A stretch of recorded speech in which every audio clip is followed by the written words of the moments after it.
Learn to leave my mask on in the circumstances. Good morning. So we're going in for a lot of business this morning, but I want to just focus on two issues in particular. The discussion on Syria, of course, Ireland and Norway as the two who were very happy to shepherd through the unanimous adoption of the resolution on Syria humanitarian in July. A renewal of the border mechanism for 1 year. We expect to have good discussion on the humanitarian situation and, of course, today on the political situation.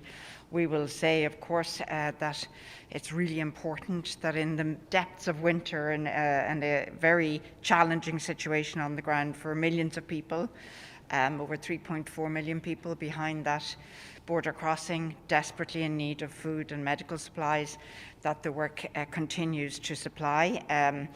We saw an excellent regular 60-day report from the Secretary General, but good news in there, both in terms of cross-line activity, which we believe any and all means of bringing aid to those in need should be respected. And in that regard, we were happy to see that report, and we'll discuss that today, but continue to ensure that the people who need help most get it.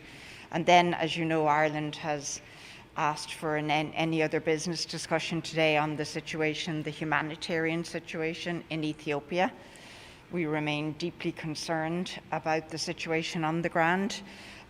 We hear now from OCHA that 9.4 million people are in dire need, particularly in northern Ethiopia, of humanitarian assistance. We have consistently tried to shine a light on those needs since we joined the Council. Today will be no different. We've been watching developments on the ground. We know that there are reports that the Tigrayan forces have said they will withdraw to the Tigrayan border. We see that as a welcome opportunity to hopefully create political space for dialogue. We hope to see that responded to. We're very supportive of the work that President Obasanjo is doing on the ground. We have called for a ceasefire. We call again today for unfettered humanitarian access to people in need in northern Ethiopia and for dialogue. The reality is, whatever the situation on the ground, and it's tricky to judge that, we hear different reports, the reality is the humanitarian situation goes from bad to worse, and we want to see that addressed. So there are two important issues we'll be working on today.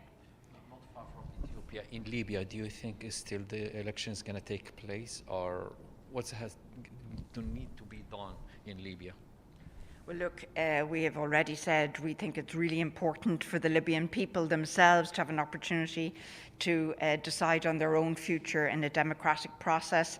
We have fully supported the holding of elections from the beginning. We were delighted to see the Secretary General appoint a very experienced, able special representative, special envoy on the ground, Stephanie Williams, who will be overseeing the UN operation. We wish the Libyan people every success with this important undertaking, and we hope that the developments on the ground will allow that to happen.